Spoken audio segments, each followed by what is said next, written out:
Now, cartooning and character design are subjective matters, meaning they vary from person to person. Each one of us have our own preferences, which means that we can all have tendencies to prefer one thing over the other. Now, before we jump straight into or dive right into character design, we must first explore the three fundamentals in order to achieve or craft something solid, a solid and good character design. And those fundamentals are silhouette, palette, and exaggeration. Now, these three, when we successfully adhere these three principles together, as you can see here, we would be able to create a character design that is recognizable regardless of the art style, which is important because our goal is to market, merchandise, and profit off our characters. So you can see that Mickey Mouse is a prime example of a successful character design because it has clarity on the three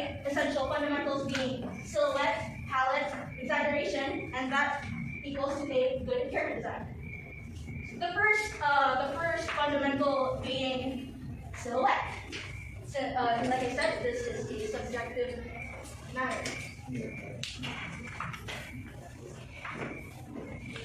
There's a chair there in front. Silhouette is basically when you strip a character design to just black. Now, can anybody?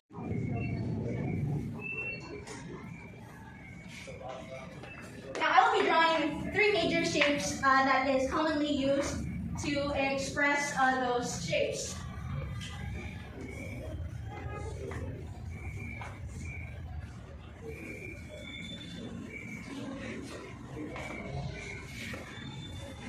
Then I will be drawing the characters that correspond to the category of these shapes, wherein they share common characteristics and traits and personalities.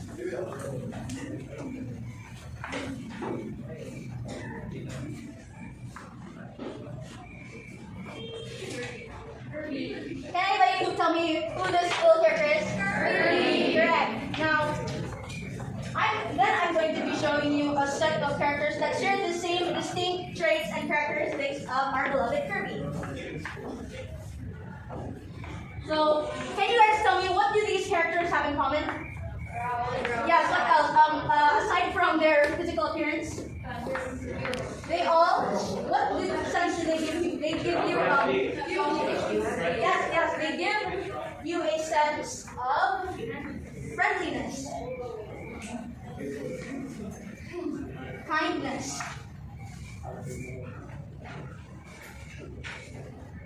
warmth, and trust.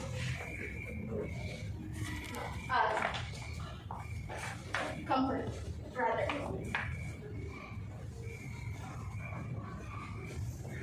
Next, I'll proceed to this shape.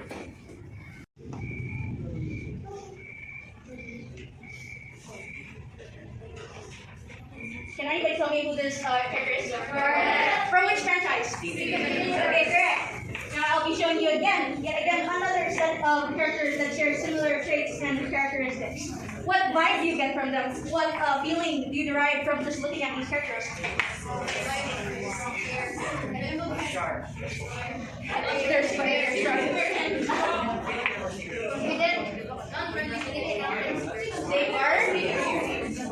They signify strength,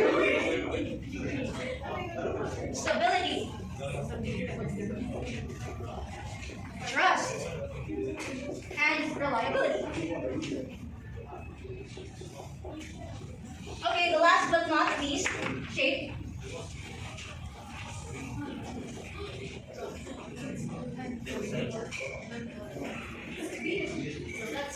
Okay, does anybody know who these characters are? From which franchise yet again? Here, yet another set of characters with similar personality and Bill Cipher. See what I mean? Okay, what vibe do you get from this character? Good? Yes, what else? They give you a sense.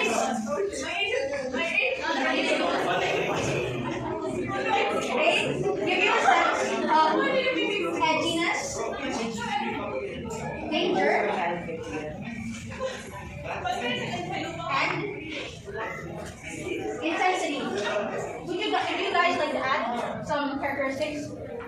Alright. Now, okay. Then we proceed to the next fundamental. And that is the fundamental of palette. Now, palette refers basically to color. Now, just like silhouette, palette is important because with a good and strong color palette, you would be able to recognize a character just solely from their color palette. Now, can anybody tell me what the palette? Yes. How about this? This. Yes. So you can already tell that this has a good graphic design because you can already recognize it just from rectangular swatches. Okay, on your right. So a combination of a good silhouette and a good color palette equals good character design. Now, there is a little something where, similar to shape language, you would be able to derive an emotion and feeling just by looking at the colors, and that's also known as color language.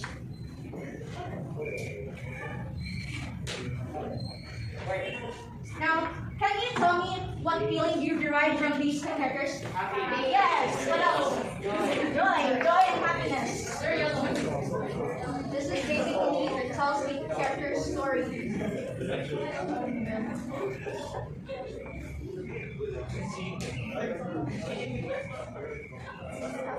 Example is yellow.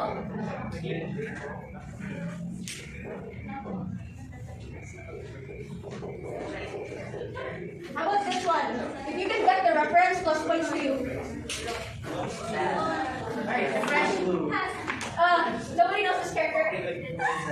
Wait,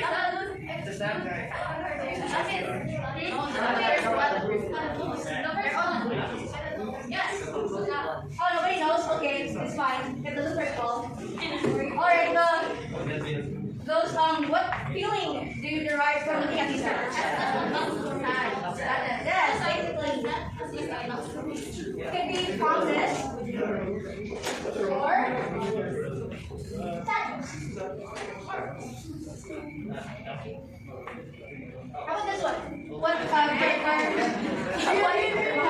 do you derive from these characters?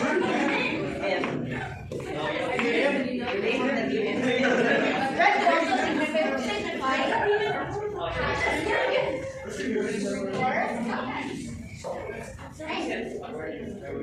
okay, now we're done with the fundamental of palette. Now let's give to the fundamental of exaggeration. Now,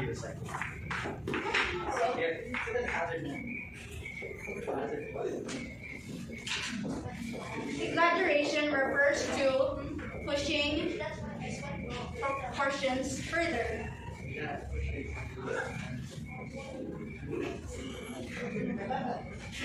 Or adding contrast or variation.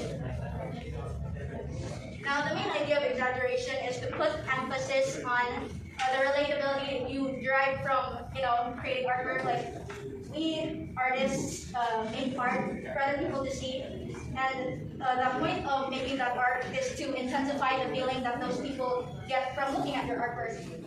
So this is why shape motives exist, and that is when you basically split the characters and exaggerate their body parts, because I'm sure you guys have heard of the term same face syndrome or the Cal Arts art style. Yeah. Yes.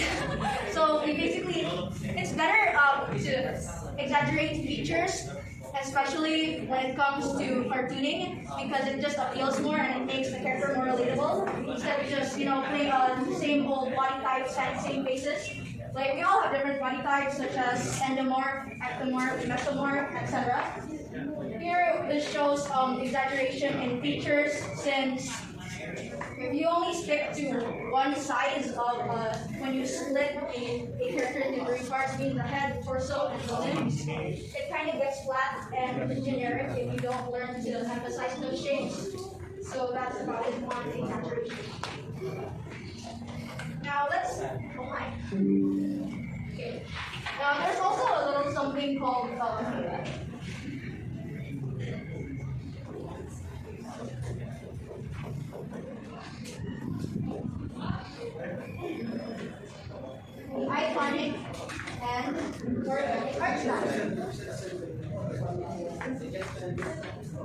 Iconic refers to more stylized, cartoonish art style. The reason why it's called iconic is because it puts emphasis more on emotion rather than the details.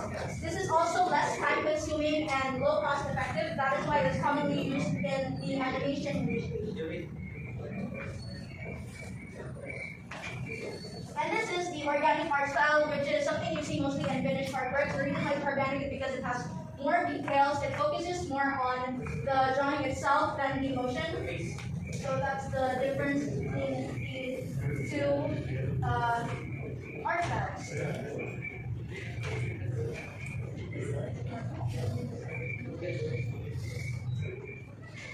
Yeah, and then that's about it for this presentation. Now I will do some cartooning to show you what I can do when it comes to drawing features of a character and the like.